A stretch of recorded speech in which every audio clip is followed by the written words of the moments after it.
रोहन की उस कस्बे में सरकारी विद्यालय में नियुक्ति हुई थी। पहली नियुक्ति होने के कारण उसका उत्साह चरम पर था, पर विद्यालय की जीर्ण अवस्था देखकर उसका मन उचटता जा रहा था। इतनी जल्दी स्थानांतरण भी संभव न था। रोहन खुद को समझाते हुए अपने अध्यापन में ध्यान देने लगा। मध्यम वर्गीय संयुक्त परिवार में पले बड़े होने का लाभ उसे मिला इस ग्रामीण परिवेश में ढलने के लिए। रोहन के व्यक्तिगत प्रयासों से न केवल विद्यालय भवन की दशा सुधरी, बल्कि दाखिले के रजिस्टर में छात्रों की उपस्थिति भी पहले से अधिक बढ़ गई। कस्बे के सम्मानित व्यक्ति गिरधर बाबू ने विनती करके रोहन को अपने बेटे को अलग से घर में पढ़ाने के लिए मना लिया। रोहन मनोहर को पढ़ाने जाने लगा था। 5वीं कक्षा में पढ़ने वाले मनोहर का यह उसकी कक्षा में दूसरा साल था। पढ़ाई के प्रति पूर्णतः लापरवाह मनोहर रोहन के आने से पहले अपने कमरे में गंभीर होकर बैठा मिलता। करीने से सजे बाल, धुले कपड़े पहनकर मनोहर एक होशियार बच्चा दिखता था। रोहन ने ध्यान दिया कि उसके आने से पहले उस कमरे को किसी निपुण हाथों से सजाया जाता है। मोगरे की सुगंध कमरे में भरी रहती थी। मेज पर रखे गुलदस्ते में हर दिन ताज़े फूलों का गुच्छा मिलता था। रोहन को पहले उसने सोचा किसी नौकर का काम होगा, पर जैसे जैसे दिन बीतने लगे उसे कमरे के आसपास किसी के होने का एहसास हुआ। हमेशा एक जोड़ी बड़ी बड़ी काली आंखें उसका पीछा करती दिखती। एक दिन मनोहर की कॉपी में उसका नाम खूबसूरती से लिखा देखकर पूछ ही लिया रोहन ने, अरे वाह मनोहर, इतनी अच्छी लिखावट किसकी है तुम्हारे घर में? मनोहर ने जवाब दिया, दीदी की। ओह, किस कक्षा में पढ़ती हैं तुम्हारी दीदी? रोहन ने लिखावट से प्रभावित होकर फिर पूछा। इतने में मनोहर की माँ नौकर के साथ चाय और जलपान लेकर पहुंची। उन्होंने शायद रोहन की बात सुन ली थी, सो खुद ही जवाब दिया, देखिए मास्टर जी, आप रमा के बारे में ज़्यादा पूछताछ मत करिएगा। 18 साल की होते ही ब्याह दिया था हमने। शादी के 2 दिन में ही विधवा हो गई। दामाद जी को दिल की बीमारी थी। उसके ससुराल वालों ने बहुत समझाया, पर रमा के मन में जाने क्या है, रुकी ही नहीं वहाँ। तब से यहीं पर है, अलग कमरे में रहती है। बाहर वालों से मेल जोल नहीं करने देते हैं हम। लड़की जात है ना। रोहन का अंदाज़ा सही निकला। कोई तो था जिसकी उपस्थिति का आभास होता था उसे। कमरे की सजावट देखकर ही सजाने वाले की खूबसूरती पता चल गई थी उसे। मनोहर को पढ़ाते हुए साल भर हो गया था, पर रमा का चेहरा एक बार भी नहीं देख पाया था रोहन। मनोहर से उसके बारे में काफ़ी कुछ पूछ चुका था रोहन। उसे जानकर बहुत खुशी हुई कि रमा को लिखने पढ़ने का शौक़ था। अब से रोहन हर दूसरे तीसरे दिन प्रेरक कहानियों की किताब मनोहर के हाथ में देने लगा। रमा के लिए बिना देखे जैसे प्रेम हो गया था उसे। रमा के पिता के सम्मान और रमा की मनोदशा को देखते हुए रोहन की कभी हिम्मत ही नहीं हुई रमा से मिलने की। होली के दिन मनोहर की माँ ने खाने का न्योता दिया था, जिसे रोहन ने फौरन मान लिया था।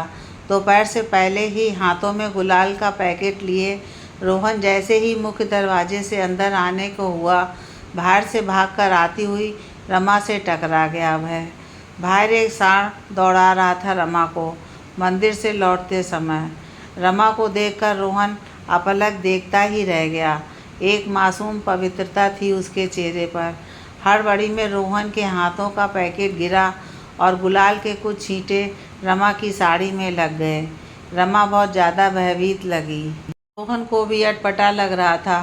रोहन आज गिरधर बाबू को बताने आया था कि वह कुछ दिनों के लिए अपने घर जा रहा है, मनोहर को पढ़ाने नहीं आ पाएगा। गिरधर बाबू ने सीधे सीधे ही रोहन को अब घर पर आने के लिए मना कर दिया। उसकी जवान विधवा बेटी पर समाज कीचड़ के दाग लगा सकता है रोहन की वजह से। रोहन ने चुपचाप स्वीकृति दे दी और बस में बैठकर अपने घर चला आया। रमा को देखने के बाद से एक अदृश्य ताकत खींच रही थी उसे रमा की ओर। रोहन की माँ भी तो कभी नहीं मानेंगी एक विधवा से शादी करने की बात। 10 दिनों तक रोहन अपने घर में बेमन सा पड़ा रहा। माँ के पूछने पर तबीयत खराब का बहाना बना देता था। आज सुबह की बस पकड़कर लौटा था रोहन। बस स्टैंड पर उतरते ही कानाफूसी उसके कानों पर पड़ी। लोग रमा के सन्यासीन हो जाने की बात कर रहे थे। रोहन को अपने कानों पर विश्वास नहीं हुआ। गिरधर बाबू के घर जाकर पूछने की भी हिम्मत नहीं हुई।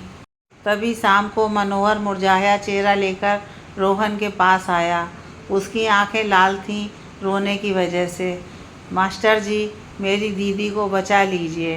बाबूजी ने उन्हें वृंदावन के विधवा आश्रम में भेज दिया है। यहाँ किसी को भी नहीं बताया।